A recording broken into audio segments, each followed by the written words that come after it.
اب آ جائے اور آدمی کو نیکی کرنے کا موقع نہ ملے، وصحتک قبل سقمک، اور اللہ تعالیٰ نے صحت دی ہے، اس کا فائدہ اٹھا لیجئے، نیکیاں جمع کر لیجئے، نہ جانے کب بیمار پڑ جائیں، وغناءک قبل فقرک، اور اللہ تعالیٰ نے مالدار بنایا ہے، نیکیاں جمع کرنے کا مہینہ آ رہا ہے، صدقہ و خیرات جمع کرنے کا مہینہ آ رہا ہے، اللہ کے راستے میں صدقہ و خیرات کریں، فائدہ اٹھا لیں، نہ جانے کب غریب ہو جائے۔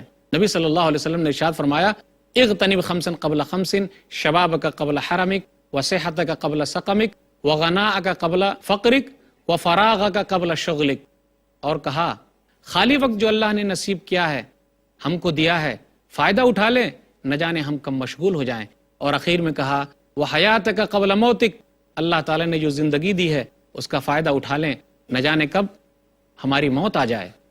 افسوس کی بات ہے، ہم اور آپ دو چیز میں دھوکہ کھائے ہوئے ہیں، یقیناً دھوکہ کھائے ہوئے ہیں۔ اتنا عام مہینہ آنے والا ہے، لیکن کیا ہم اور آپ اس کے لیے تیاری کریں گے؟ صحیح بخاری کتاب الرقاق کتاب نمبر 81 حدیث نمبر 6412، عبداللہ بن عباس رضی اللہ تعالیٰ عنہ اس حدیث کے راوی ہیں، نبی صلی اللہ علیہ وسلم نے ارشاد فرمایا، نعمتان مغبون فیہما کثیر من الناس، الصحۃ والفراغ، دو نعمتیں ایسی ملی ہوئی ہیں جس میں اکثر لوگ دھوکے میں ہیں۔ ایک تو صحت اللہ نے دی ہے، ہم اپنی صحت کو برباد کر رہے ہیں، اور ایک چیز وہ ہے اللہ تعالیٰ نے ہم کو خالی وقت دیا ہے، ہم اس کا استعمال نہیں کر رہے ہیں، اس کو یوں ہی برباد کر رہے ہیں، اور ہمارا وقت تو اور زیادہ برباد ہوتا ہے۔ یقین مانیے یہ مہینہ جو ہم کو ملنے والا ہے 29 یا 30 دن کا جو ہوگا، پھر نہ جانے کب ملے کہ نہ ملے، نہ جانے کون زندہ رہے یا کون مر جائے۔ فائدہ اٹھا لیجئے، پھر دوبارہ ہمیں نصیب ہو کہ نہ ہو۔ ہمارے لیے ضروری ہے کہ ہم اور آپ رمضان کا استقبال اس طریقے سے کریں کہ رمضان کے مسائل کو اچھی طریقے سے جان لیں، رمضان کے تعلق سے کتابیں خریدیں، رمضان کے تعلق سے پروگرام دیکھیں، رمضان کے تعلق سے علماء کی مجالس میں بیٹھیں، تاکہ ہم سے کوئی غلطی سرزد نہ ہو اور ہم اچھے طریقے سے رمضان سے پورا کا پورا فائدہ اٹھا لیں۔ ہمارے اور آپ کے لیے ضروری ہے کہ ہم اور آپ یہ عہد کریں کہ رمضان کے مہینے کو یوں ہی بیکار نہیں کریں گے۔ بہت سارے نوجوان دیکھتے نہیں ہم اور آپ کہ اپنا وقت یوں ہی برباد کر رہے ہیں، کوئی تاش کھیلنے میں اپنا وقت برباد کر رہا ہے، کوئی کیرم کھیلنے میں اپنا وقت برباد کر رہا ہے، تو کوئی کرکٹ کھیلنے میں اپنا وقت برباد کر رہا ہے، اور کوئی بائک پر بیٹھ کر، موٹر سائیکل پر بیٹھ کر ادھر ادھر گھومنے میں اپنا وقت برباد کر رہا ہے۔ دیکھتے نہیں ہم اور آپ کہ بہت سارے لوگ رمضان کی راتوں میں لائٹ کے نیچے بیٹھ کر گپ شپ کرتے رہتے ہیں، بہت سارے تو ایسے ہیں یوں ہی گانے سننے میں اپنا وقت برباد کر رہے ہیں، بہت سارے بد نصیب تو ایسے ہیں کہ رمضان کے مہینے میں بھی فلم دیکھنے میں اپنا وقت برباد کر رہے ہیں، رات بھی برباد کر رہے ہیں اور دن بھی برباد کر رہے ہیں۔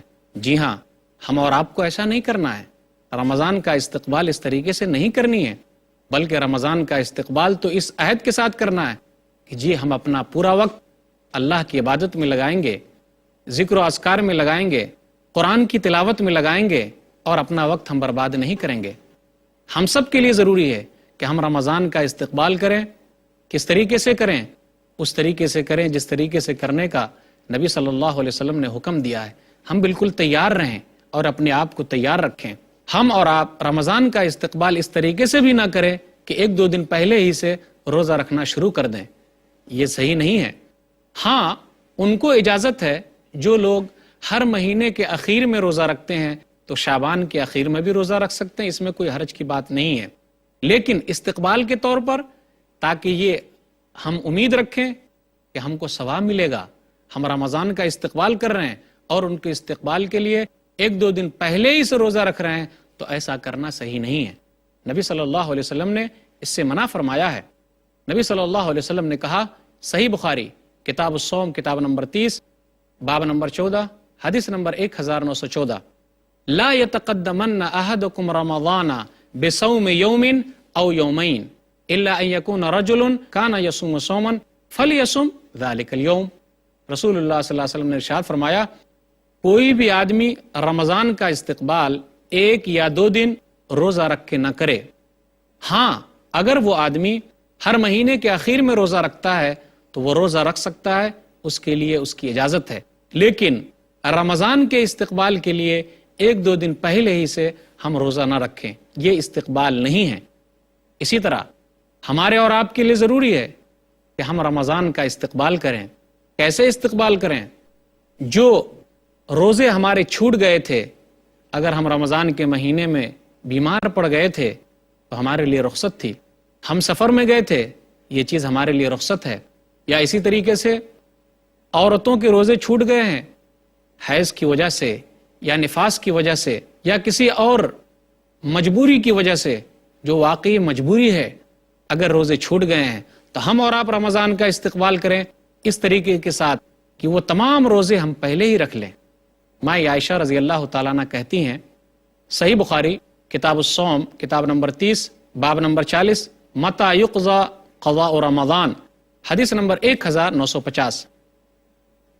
ماں عائشہ رضی اللہ تعالیٰ عنہ نے کہا، کان یکون علی الصوم من رمضان فما استطیع ان اقضیہ الا فی شعبان۔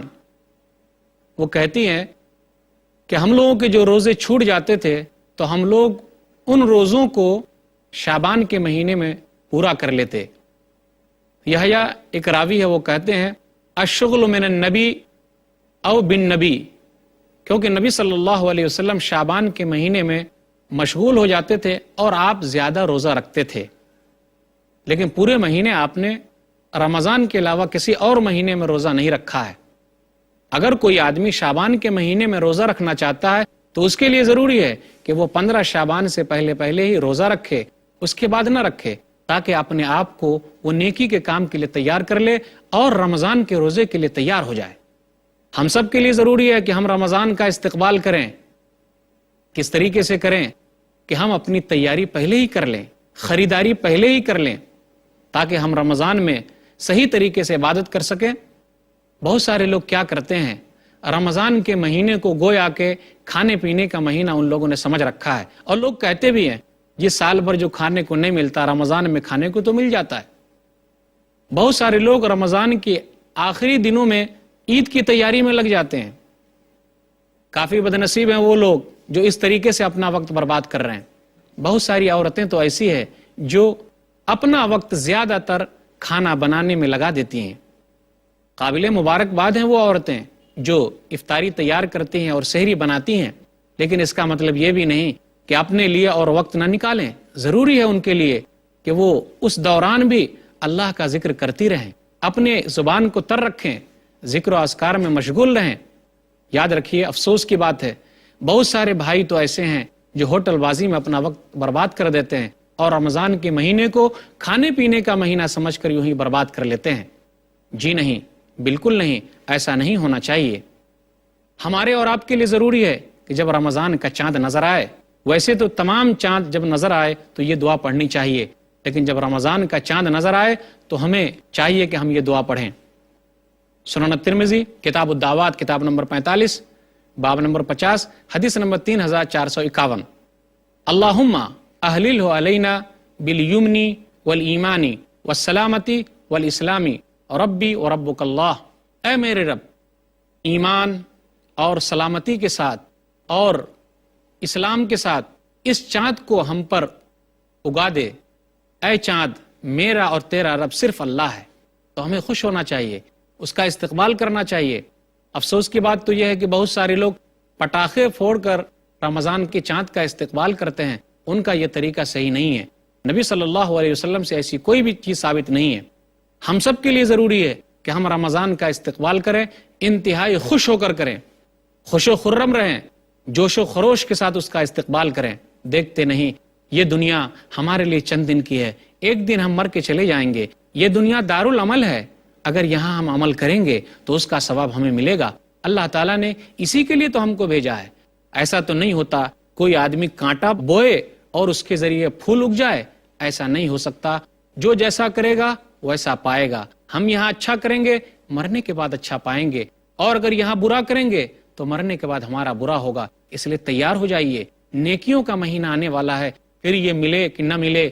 بہترین وہ لوگ ہیں جو تیاری کرتے ہیں اور ایک دوسرے سے آگے بڑھ جاتے ہیں۔ فَلْيَتَنَافَسِ الْمُتَنَافِسُونَ، تو چاہیے کہ نیکی کرنے والے نیکی کرنے میں آگے بڑھ جائیں۔ تو آئیے عہد کیجئے کہ رمضان کا استقبال ہم پورے فائدے کے ساتھ کریں گے، اس طریقے سے کریں گے تاکہ ہم تمام نیکیاں جمع کر لیں۔